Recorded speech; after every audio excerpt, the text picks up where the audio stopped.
G'day legends. I've got two drum mixing plugins from Acon Digital that I want to share with you today. The first one is Acon Remix Drums. This one solves the problem of having only a loop file to work with, and you can put this plugin on that loop and you can adjust the levels right there in that plugin of all the different elements of the loop. So the kick, the snare, the hats, the overheads, you can adjust all of that right there in this one plugin on that one stereo file. It's pretty awesome. The other plugin is Acon DeBleed Drums. Pretty obvious in the name, it's all about debleeding.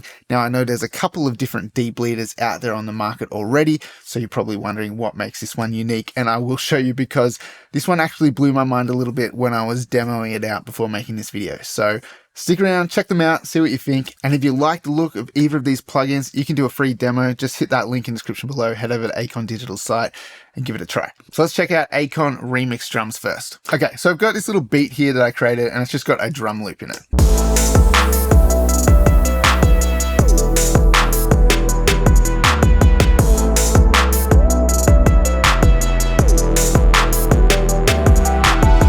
So pretty fat beat, but if I want to adjust any of those elements, I can't. It's just a stereo file. That's the whole thing right there, just this one file.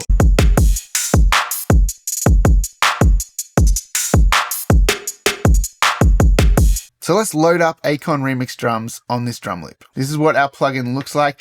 Now what's cool is we can resize this if we want to make it a little bit bigger. So let's click and drag, boost this up a little bit. So I'm going to loop this loop and I'm going to play around with this so you can see exactly what's happening here.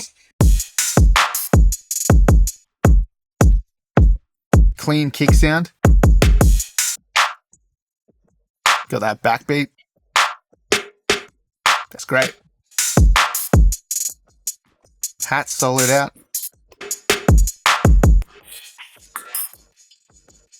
Kind of like open hats and stuff. I think this would work better on a live drum kit, so maybe we'll do a quick test on the live drums after this as well. I don't think there's any toms in this loop either. And then we've got others, so this could be like percussion and stuff.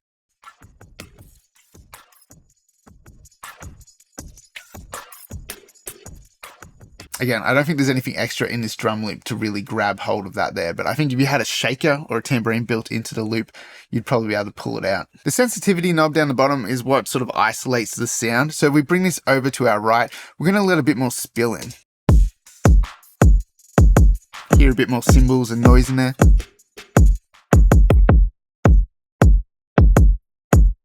A lot tighter, but it gets to a point where you lose a bit of definition as well.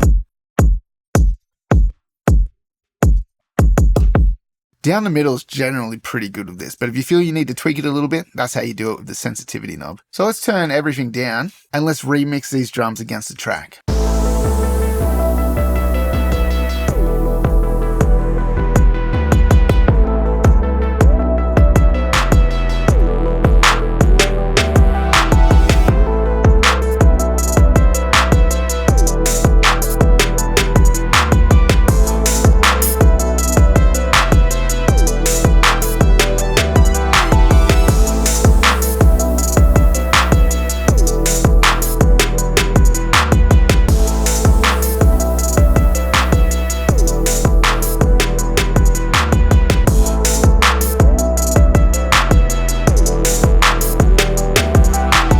So that's pretty cool adjusting the levels, but you can see down the bottom here, we can also play with the panning. So check this out.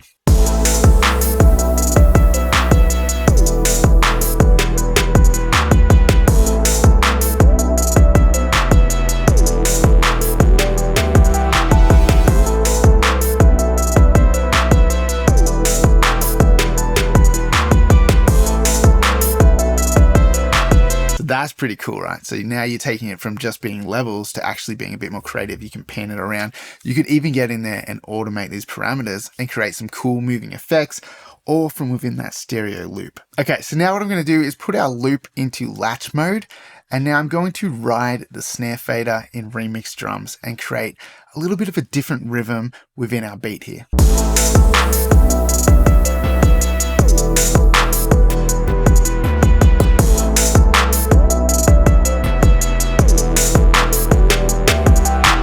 So you can see this kind of opens up the doors to a little bit more creativity when you feel like you're stuck with what you've got. Now, one more idea here. We're going to get a little bit tricky.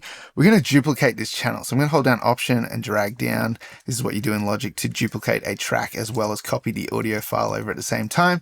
And I'm just going to duplicate 3 of these. First one, we're going to call kick. Second one, snare. Third one, hats. We'll make one more. We'll make a 4th one, and we'll just call this like other. So just kind of like everything else. For our kick, we're going to solo the kick. And then for our snare channel, we'll solo the snare drum. And then for our hi-hat, we'll solo the hi-hat. And then on our other channel, we'll solo everything else. So these last 3 channels right here. Now, when we play all 4 of these channels together, we should get our full beat.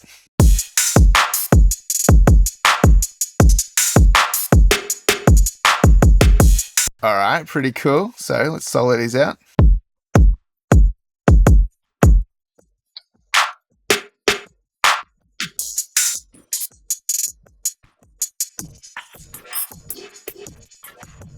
So pretty cool. Now you can see we've broken them up like you can do within that plugin, but now they have their own individual tracks that if we want to, we can apply processing to as well. Now, obviously, there's probably some limitation to this because we are stem splitting these sounds, and the more you kind of manipulate them, the bigger chance of phase issues, but you could definitely chuck an EQ across all of those tracks and tweak them a little bit. Bit of dirty knock.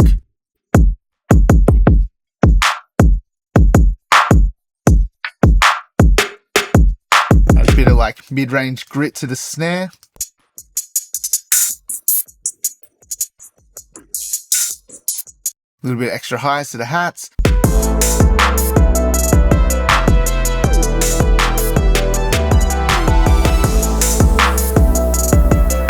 I think that's pretty cool. So before we dive into DeBleed drums, here is Remix Drums on a live drum kit.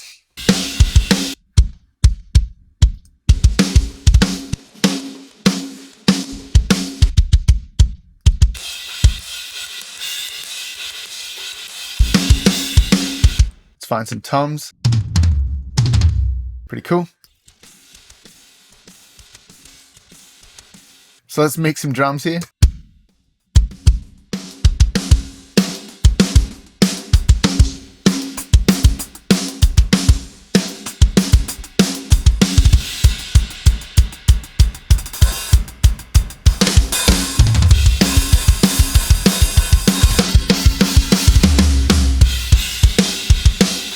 So pretty cool. You can hear it works well on live drums too. If you really need to get in there and rebalance the stereo file, this is a great option. Okay, so this is what the drums sound like without any bleed suppression or any serious gating on them.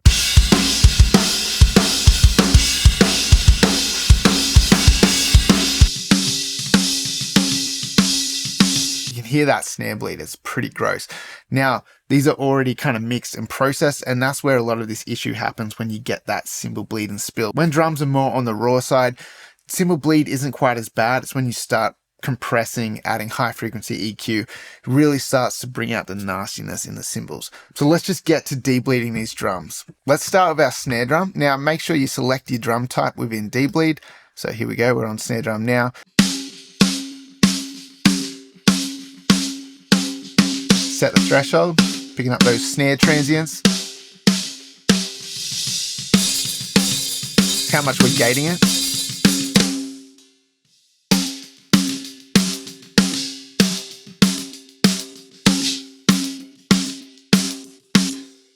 So the sensitivity is kind of like how much debleeding is happening. So if we push it all the way to the right, this debleeding's not quite as heavy.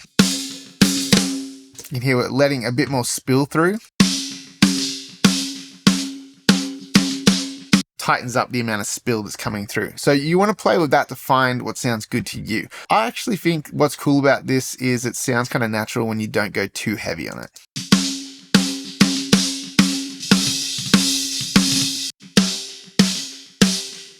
You can hear there's still a bit of spill in there. We could pull this back, but I don't mind what I'm hearing. Sometimes when you gate it too hard, it just gets a little bit unnatural. You lose a bit of like the sustain and tail of the sound. I think kind of leaving the sensitivity around there sounds pretty good.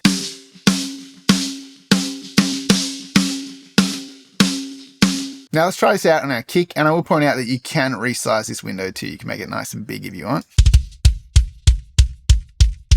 Default setting, let's bring that threshold up. Only picking up the kicks.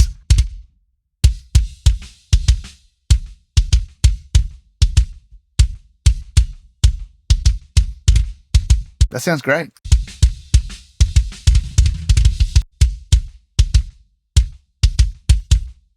Cool. Okay, I'm gonna loop a section of toms here. This might sound a little bit annoying, but this is kind of the best way to dial this in. That's looking good.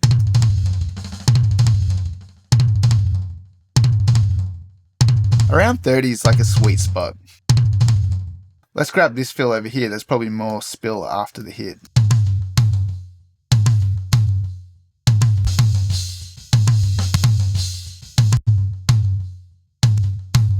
How good's that? Cymbal is completely gone. That sounds great. Let's copy paste that to our floor tom.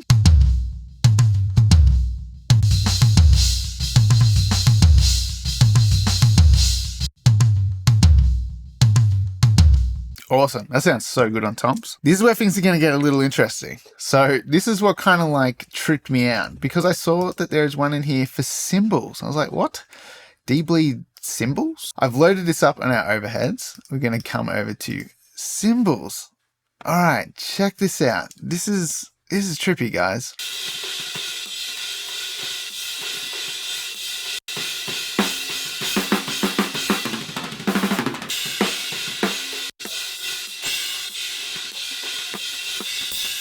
So effectively, it's like removing like the kick and the snare and the toms, and all you're left with is the cymbals. This is like super trippy. So if you feel like you need more cymbals and you're getting too much of your shells in the overheads, this is pretty cool, because once you bring those close mics back in, it actually sounds fine. Have a listen to this.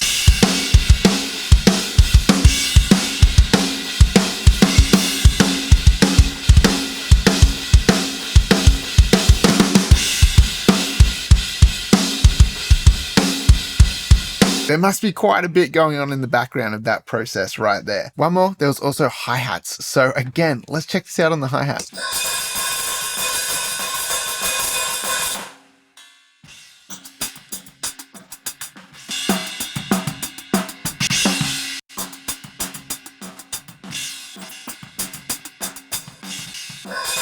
If you're getting a lot of like crash and spill into your hi-hat, because generally there's a crash near your hi-hat, that can be kind of annoying. You can hear us cancelling that out a little bit.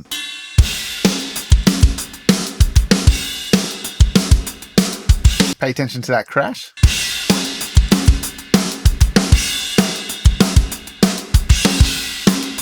That's pretty awesome. It's cancelling out that cymbal spill in there, but we're still getting the hi-hats. It's very, very cool how they're managing to do that. Okay, so we've got Acon DeBleed drums on the kick, snare, toms, hi-hat, and overhead. Let's see how it sounds bypassing this off and on, and whether it has made an improvement to the drum sound.